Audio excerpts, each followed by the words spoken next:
I want to talk to you today about something that I know many of you have been struggling with: nailing job interviews. Maybe you've been on several interviews and haven't heard back, or you've been told you were a great fit but didn't land the job. You've probably asked yourself, what am I missing? What are they really looking for? As someone who has been in the recruitment world for years, helping professionals land their dream jobs, I can tell you that hiring managers look for a lot more than just qualifications on paper. Many of the things they seek are subtle but critical. So today, I'm going to share 5 key qualities that hiring managers and recruiters are looking for when it comes to interviews. Let me start with communication. It may seem like an obvious one, but you'd be surprised how many candidates underestimate how important this really is. It's not just about answering questions. It's about how well you express yourself, how you convey your experiences, how you articulate why you're the right person for the role. Take the case of John, a software engineer I worked with a few years ago. He had all the technical skills anyone could ask for. But when he walked into his interview, he struggled to explain his accomplishments. He was a brilliant coder, but his inability to effectively communicate how his work improved efficiency or solved key problems hurt his chances. Hiring managers need to know that you can communicate clearly with your team, with clients, and with other stakeholders. If you're not practicing how you present your skills, experiences, and successes, you may be leaving out key details that could be the deciding factor in getting the job. Preparation is key. It's not just about rehearsing answers. It's about refining your strategy, practicing your responses, and thinking about how you will articulate your value. If you're unsure where to start, I've put together a free workshop with strategies to help you communicate more effectively during interviews. Make sure you check it out, because mastering this could be the difference between a second interview and a rejection email. Let's talk about energy. When I say energy, I'm not just talking about how lively you are. I'm talking about the aura you bring into the room, the vibe you give off. I remember one particular interview with a young candidate, Samantha, who was applying for a marketing position. She was well qualified, had great experience, but when she walked in, it was clear she was nervous. She sat with her arms crossed, avoided eye contact, and didn't smile much. Despite her impressive resume, she didn't connect with the team. Now, contrast that with Tyler, another candidate we interviewed for the same position. He walked in with a smile, made eye contact, and immediately started asking insightful questions about the company's goals. He exuded warmth and confidence, and instantly we felt more connected. That's energy, and it matters. Energy isn't just about being cheerful. It's about showing up with a positive, open demeanor.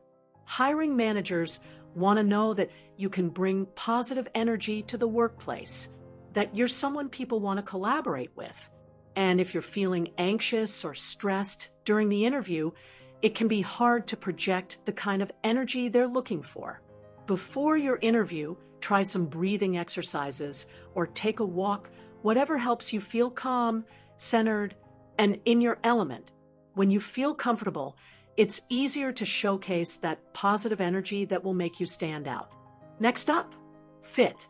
Hiring managers want to know if you're a good fit for the company culture. But what does fit really mean? It's not just about being able to do the job. It's about aligning with the company's values, work style, and team dynamics.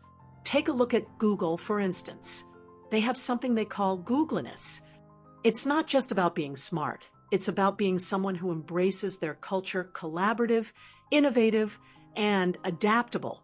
On the other hand, a financial firm like JP Chase may prioritize a different kind of fit, someone who is more structured, methodical, and focused on following regulations. When preparing for an interview, ask yourself, what does this company value? What type of people do they hire? Is there a specific vibe you're sensing from their team photos, employee testimonials, or LinkedIn profiles? When you can answer these questions, It will give you a better understanding of how to present yourself in the interview. Number 4 on the list is simple. Can you do the job? It's not just about having the right degree or skills. Hiring managers need to know that you have what it takes to succeed in the role. I've worked with candidates who had all the experience in the world, but they couldn't demonstrate how their skills directly related to the job. Take Emily, a candidate who had several years of marketing experience, but was applying for a senior position in a startup. She struggled to connect the dots between her previous roles and the new challenges she'd face. As a result, she wasn't seen as capable of taking on the responsibilities required. If you don't have direct experience, that's okay. The key is to show how your past experiences, whether in school, internships, or part-time jobs, are relevant. It's all about framing your skills and experiences in a way that directly ties to the role you're applying for. Remember, if you've made it to the interview stage, they already see potential in you. Now it's your job to show that potential and prove you can succeed in the role. Finally, we come to one of the most important factors: genuine interest in the job. I can't stress this enough. Nothing turns off a hiring manager more than a candidate who clearly doesn't want the job. You have to demonstrate enthusiasm and excitement, not over the top, but enough to show that you're genuinely interested. Let me give you an example. I once interviewed David for a project manager position. While he had a great resume, his responses were flat. He didn't ask any questions about the company's current projects or the team he'd be working with. When we asked about his interest in the role, he gave us a generic response about wanting to grow professionally. Compare that to Rachel, who came in and was genuinely curious about the company's future plans. She asked insightful questions, spoke passionately about her own experience managing projects, and was eager to contribute. That's the kind of energy and interest that employers look for. So, when you walk into an interview, let them know that you're not just there because it's a job. Show them that you want to be part of their team, that you're excited about the role, and that you can't wait to add value. In conclusion, hiring managers are looking for a lot more than just technical skills or experience. They're looking for candidates who communicate effectively, bring positive energy, fit into the company culture, can do the job, and above all, are genuinely excited about the opportunity. Thank you, and best of luck in your job search. If you love this video, like and comment, and don't forget to push the subscribe button.